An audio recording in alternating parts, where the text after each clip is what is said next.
The emergency call came in at exactly 8:17 p.m. "Please hurry. My husband, he's collapsed." When paramedics arrived at the luxurious mansion overlooking Lake Michigan, they found billionaire real estate investor Ethan Carter, 54, lying motionless beside the dining table.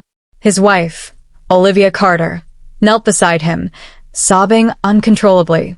The table was still set for a romantic anniversary dinner. Half-finished glasses of red wine, 2 untouched candles, 1 dead husband. Everyone believed it was a sudden heart attack. Everyone, except one detective.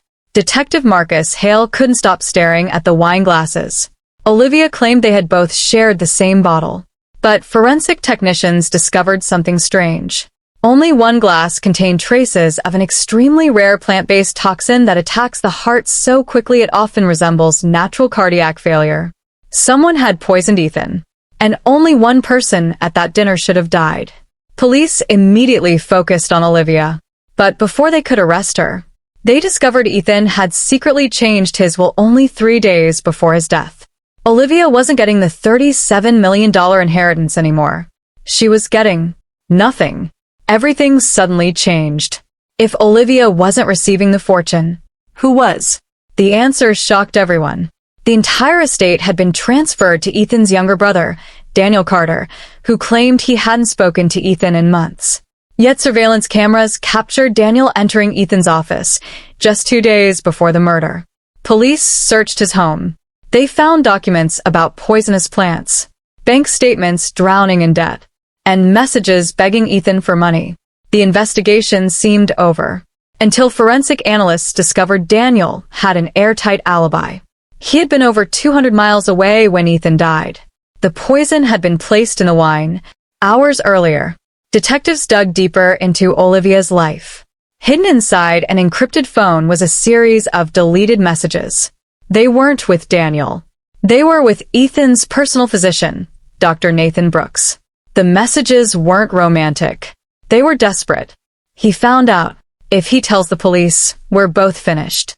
Detectives believed they had uncovered a conspiracy. A cheating wife, a corrupt doctor, a murder for money. But another twist shattered that theory. The doctor wasn't helping Olivia kill Ethan. He had been secretly treating Ethan after someone had been poisoning him for nearly 6 months. The fatal dinner wasn't the beginning. It was the final attempt. Investigators returned to the mansion. Every cabinet, every bottle, every spice jar, every vitamin. Then a crime scene technician noticed something odd. Olivia's expensive imported herbal tea had never been opened. Yet laboratory tests found microscopic traces of the same poison inside the seal. Someone had carefully injected the toxin through the packaging before it ever reached the house. Only one person had access to every delivery entering the estate. The longtime family house manager, a quiet employee who had worked there for 12 years. Nobody had suspected him. Police arrested the house manager, but during questioning he refused to speak. Then investigators searched a storage unit rented under a fake name. Inside they found surveillance photos of Ethan, financial records, copies of the original will, and one shocking document. The house manager wasn't acting alone.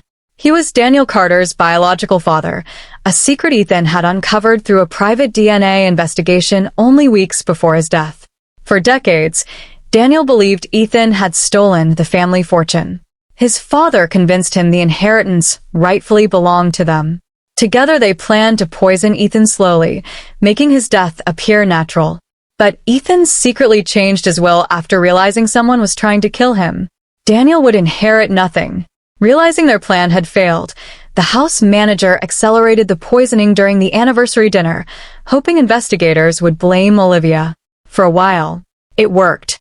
Months later, Daniel and his father were convicted of murder and conspiracy. Olivia, once portrayed across every news station as a greedy widow, was completely cleared. The fortune Ethan fought to protect was ultimately donated to charitable foundations according to a confidential clause in his final estate plan. The mansion was eventually sold. Its dining room remains exactly as it appeared that night. 2 wine glasses, 1 untouched candle, and a single dinner that almost fooled everyone into believing the perfect crime had been committed.